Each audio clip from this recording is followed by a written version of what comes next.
મારું નામ માધુરી સંજય નંદેશ્વર છે. અમે પંચશીલ બુદ્ધ વિહારમાંથી આવીએ છીએ. અમે જે અત્યારે જે દુર્ઘટના થઈ છે એને શાંતિ વંદના અને એના માટે રેલી કાઢેલી છે.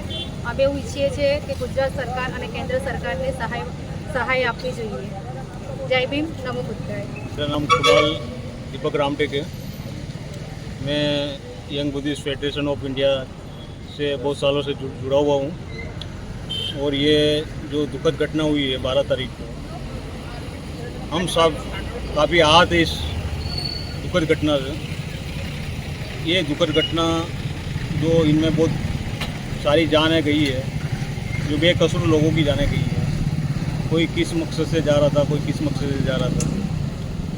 हम सभी लोग यहाँ पे इन हादसे में मृत लोगों के लिए भाव वंदना और भावपूर्ण श्रद्धांजलि देने के लिए इकट्ठे हुए थे.